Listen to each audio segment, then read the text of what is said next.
Buenos días, mi nombre es María Díaz García, alumna de cuarto de Enfermería de la Escuela Universitaria Nuestra Señora de la Candelaria, y antes de comenzar me gustaría agradecer a Frodona por dejarnos compartir nuestros estudios. Este estudio tiene como título Cuestionario de Violencia de Género para el Alumnado Universitario, Protocolo de Revisión de Alcance, cuyas autoras son María Concepción García Andrés, María Fariña Ramos, Lucía Hernández Lima y María Díaz García. Abarcaremos 4 aspectos: la introducción, la pregunta de investigación, la metodología y por último, la relevancia científica y sociosanitaria. En 1993, la ONU define la violencia de género como cualquier acto o intención que origina daño o sufrimiento físico, sexual o psicológico a las mujeres, incluyendo las amenazas de dichos actos, la coerción o privación arbitraria de libertad, ya sea la vida pública o privada. Desde ese entonces, la ONU ha celebrado 4 conferencias mundiales sobre la mujer, que han favorecido la colocación en el ámbito político a nivel internacional la igualdad de género. Las 4 conferencias mencionadas fueron en México, Copenhague, Nairobi y por último la 4ª Conferencia Mundial sobre la Mujer, celebrada en Pekín.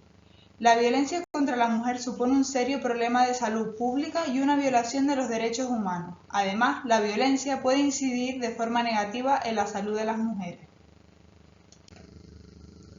En 2004 se celebró en Barcelona una conferencia titulada La violencia contra las mujeres, ¿quién, para qué y cómo superarla?, que reclama la inclusión de las universidades en los protocolos de igualdad de género, actualizándose estos términos en la segunda modificación de la Ley 1/2022 del 3 de marzo, de segunda modificación de la Ley para Igualdad de Mujeres y Hombres con la participación del sistema universitario vasco.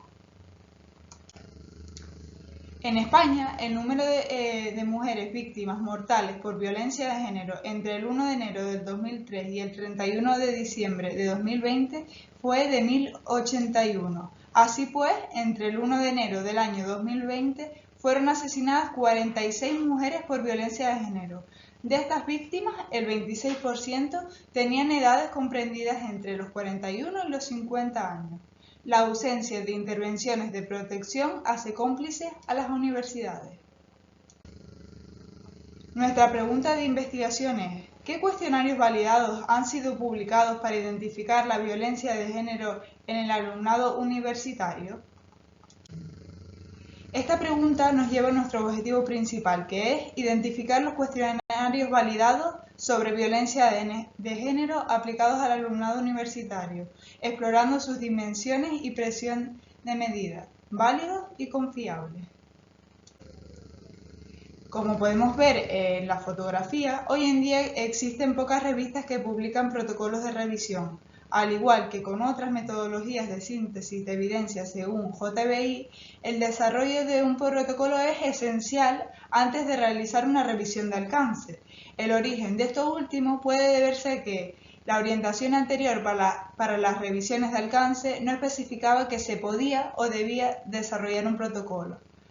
FAM y colaboradores siguieron un protocolo nuevo en su revisión de alcance de 2014 y lo destacaron como una fortaleza. Actualmente se está comenzando a reconocer el valor de los protocolos de revisión de alcance.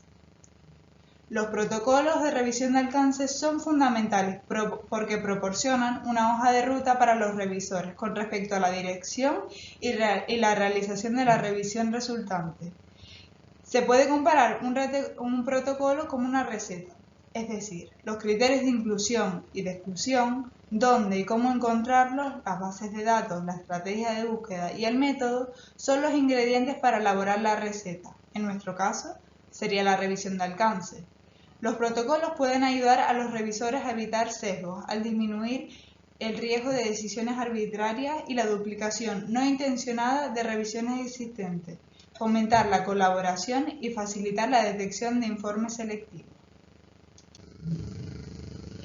Esta Scoping Review se realizó siguiendo la metodología propuesta por primera vez por Arskey y O'Malley en 2005 y con los estándares descritos y actualizados en el Manual de Revisiones del Instituto Joanna Briggs para la síntesis de evidencia, que consta de 5 fases. La primera sería la pregunta de investigación, la segunda, identificación de los estudios, la tercera fase, la selección de los estudios, la cuarta, trazado de los datos y la quinta, el análisis de la selección de la evidencia. A continuación, se desarrollarán las diferentes fases del estudio. Para establecer la pregunta de investigación y basándonos en el Manual para la Síntesis de la Evidencia del Instituto Joanna Briggs, se ha actualizado el modelo PCC, Población, Concepto y Contexto. En nuestro caso, la P, población, se refiere al alumnado universitario, la C, concepto, cuestionarios validados que identifiquen violencia de género, y la C, contexto, el entorno universitario. A partir de este modelo se elabora la pregunta general de estudio que interroga: ¿qué cuestionarios han sido publicados para identificar la violencia de género en el alumnado universitario? La segunda fase, identificación de los estudios. Para la elección de los artículos se realizan búsquedas de las siguientes bases de datos: Medline, PubMed, Biblioteca Virtual de Salud, APA PsychoArticles, APA PsychoInfo y CINAHL Conflict. La estrategia de búsqueda se basó en la traducción de las palabras naturales a los DES y MES correspondientes, según corresponda a cada base de datos, limitando el alcance a los criterios de inclusión y exclusión. Posteriormente se utilizó una combinación de los DES y MES junto con los booleanos AND y OR para realizar el formato de búsqueda. Bueno, aquí podemos ver una tabla donde la palabra natural, el paciente, es el alumnado universitario, concepto, violencia de género y cuestionarios, y como dije anteriormente, contexto, el entorno universitario con sus correspondientes DES y MES. Los criterios de inclusión y de exclusión, en este caso incluiremos artículos de investigación y de revisión, diferentes metodologías, que tengamos acceso a texto completo, que abarque sobre mujeres universitarias víctimas de violencia de género, que estén en inglés y en español, y que hayan sido publicados entre enero de 2018 a enero de 2023. Y se excluirán los TFG, TFM y protocolos y trabajos no publicados. La selección de los estudios se describe mediante la representación en un diagrama de flujo de prisma. La primera fase es la identificación, donde se buscan todos los registros en sus bases de datos y después se retiran los duplicados. Posteriormente pasamos al cribado con la lectura del título y su resumen. Si abarca el tema de estudio, se procede a la lectura de texto completo, donde se verifica si cumplen los criterios de inclusión o si no se registra su motivo de exclusión razonadamente. Y finalmente la inclusión. Una vez leído a texto completo, se puede localizar literatura gris mediante las referencias que aporten nuevos documentos a la revisión y todas aquellas publicaciones que se correspondan con los criterios de elegibilidad según en la investigación. La cuarta fase es el trazado de los datos. Como podemos observar, en la tabla se contesta la pregunta de investigación con la evidencia desglosada como propone el manual JBI en los siguientes apartados. Podemos ver que la primera columna abarca los autores, título, año y país, posteriormente los participantes, luego los objetivos y en la siguiente columna el diseño de estudio.